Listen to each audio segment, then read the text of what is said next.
Sure. So what did you make of the president's decision regarding Venezuela, and what are the next steps? He says that the U.S. is running the country. Donald Trump ran for public office saying that he would lower costs for American families on day one. And instead, he's off building a gold-encrusted ballroom and making billions of dollars on crypto and trying to invade another country, and then claims he's going to run that country.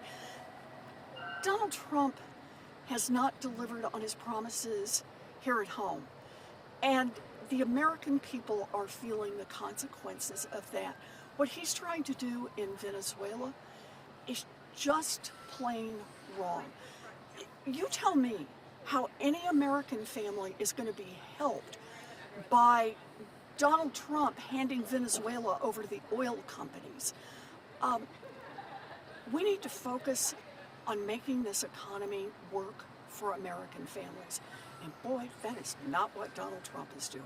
What do you make of the argument, that Venezuela represented a national security threat because they're working with Russia, because they're working with China, and installing a more friendly government in our backyard is good for American security? That would be a lot more credible if Donald Trump didn't turn around and say that he's really doing it to get their oil for American oil companies.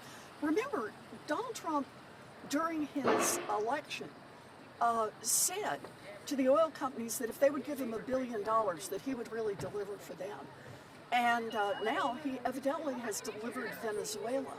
So, people who work for him can kind of try to dress it up however they want.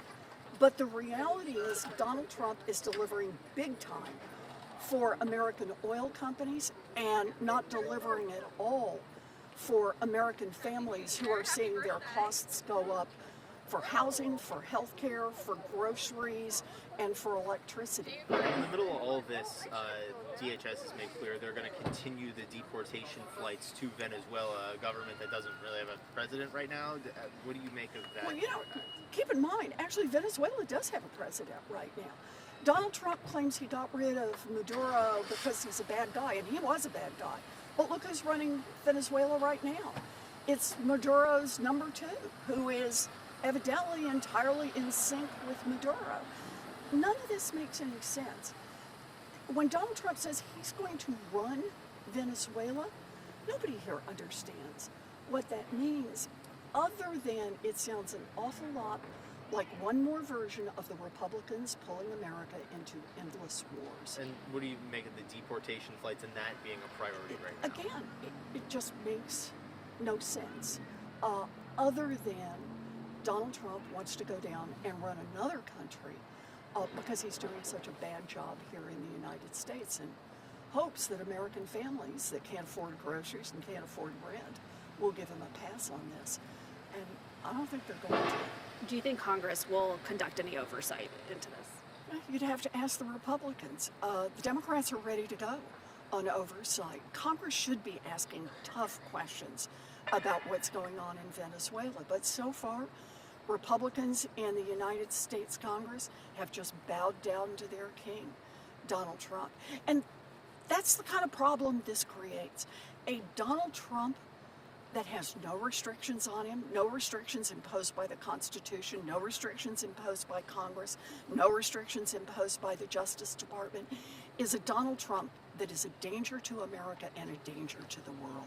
And has there been any indication that the senators the full Senate will receive a briefing this week? My understanding is that that's still under negotiation.